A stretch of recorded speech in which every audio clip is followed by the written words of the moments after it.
तर नमस्कार. आता शेतात आलतो. आता बघा इथं शेतात खूप ऊन त्यामुळे मी आता फेटा बांधून घ्यायचा आपल्याला. मस्त फेटा बांधून घ्यायचा, ऊन लागणार नाही.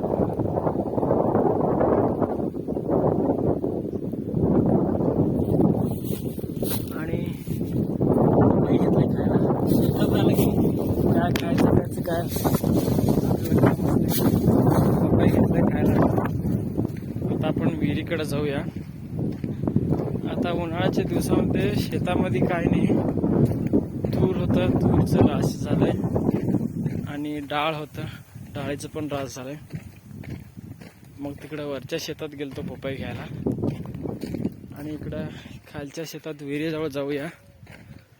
पाणी दाखवतो तुम्हाला. आणि हे सगळं बोराचं झाड आहे. आत्ता नाही लागणार बोर.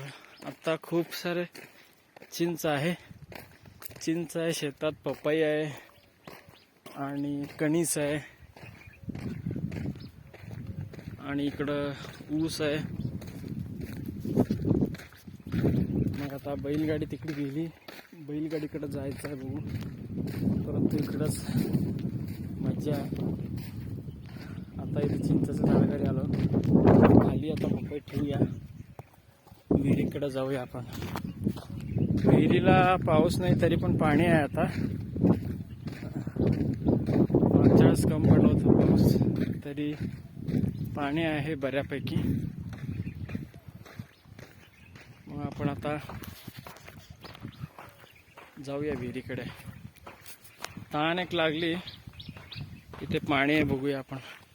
हे काय पाण्याचं मोटर आहे, हे जनावरांसाठी ठेवलं पाणी. आपल्याला प्यायचं असेल तर इथं हे नळ चालू करूया, पाणी पिऊन घेऊया आपण. खूप गरम झालं आता. आता हे पाणी मोटर तर बंद झालंय, पाणी ओढून घेऊया बघू येतंय का.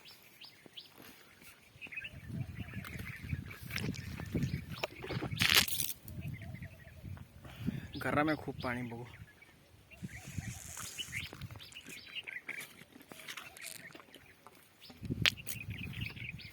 डिहायड्रेशन पेक्षा गरम पाणी पिलेलं बरं. तर पाणी पिलो. आता विहिरीकडे जाऊया चला. इथं मधमाशीचा पोळा आहे का बघू, त्याला कसं सोडवायचं तेच प्लॅन करायला. परंतु आता इथं विहिरीजवळ आलो आहे. हे बघा, खूप खोल आहे विहीर आणि पाणीसुद्धा भरपूर आहे. आणि पुढच्या व्हिडिओमध्ये आपण भेटूया चला.